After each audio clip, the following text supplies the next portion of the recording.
Je dirais précisément 15 ans en France et 20 ans en Europe.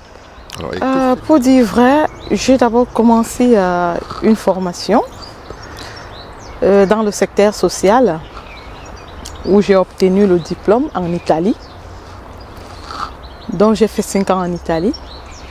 Du coup, j'ai préféré voyager pour la France. Une fois en France, j'ai voulu travailler dans ce secteur social, mais sauf que j'ai trouvé beaucoup de barrières parce qu'il faut savoir que ce n'est pas les mêmes lois qu'en France.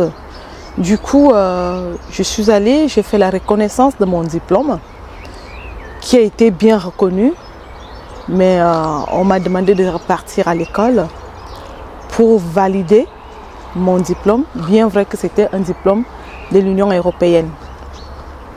Du coup, après mon mariage en France, j'ai toujours voulu continuer dans le même secteur, mais je me suis dit, il vaut mieux aller voir plutôt du côté de la sécurité incendie. J'ai fait la formation de la sécurité incendie. J'ai eu mon SIAP 1 d'ailleurs. Jusque-là, je ne trouvais vraiment pas ma voie. J'ai dû abandonner après 2-3 ans d'expérience dans la sécurité incendie.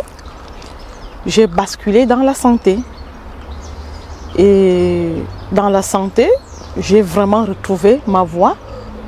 Bien vrai que ça regroupe toujours les années antérieures, qui a toujours été mon domaine dans le social. Mais dans la santé, je m'épanouis mieux. Ben voilà. Je dirais que je m'épanouis du moment où ça touche la personne. Tout ce qui touche la personne, ça touche l'humain, ça touche la santé, ça touche le social, ça touche la sécurité. Du coup, je m'épanouis. Oui, je m'épanouis. Voilà. Les motivations, elles sont vraiment nombreuses. Hein. À savoir que je suis camerounaise d'origine. Je suis née dans une famille très modeste, orpheline très tôt. Bon, sans entrer dans les détails, mais nous savons tous ce qui peut se passer dans la vie d'une orpheline, pire encore au Cameroun. Alors, j'avais juste une seule envie, c'était de réussir. Et pour réussir, j'ai compris qu'il faut avoir de la motivation, il faut avoir la détermination, il faut avoir la niaque d'aller chercher au plus profond de soi pour y arriver. Bon, pour parler des motivations, il y en a plein. Ben voilà. Oui, je me sens vraiment comme une privilégiée, déjà parce que j'ai une grande foi qui m'habite. Et dans cette grande foi, c'est là où j'y puise vraiment toutes mes sources. À savoir que, entre parenthèses, je fais aussi de la musique. Et je me refuge beaucoup dans la musique afin de m'exprimer, afin de dénoncer,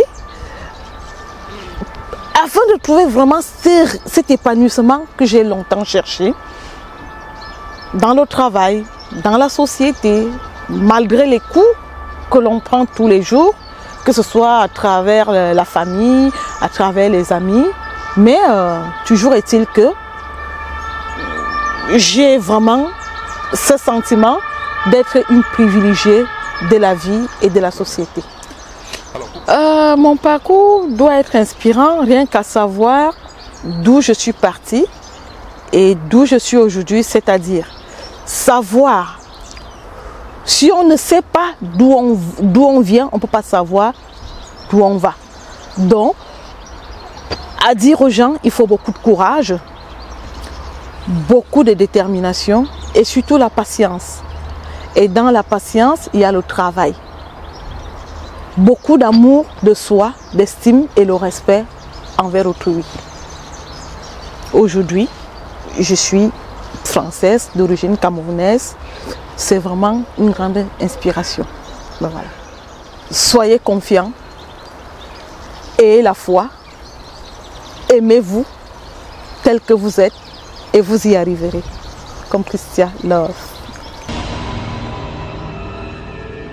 Ce reportage vous a été offert par TapTapSend. Code de parrainage, SOPI.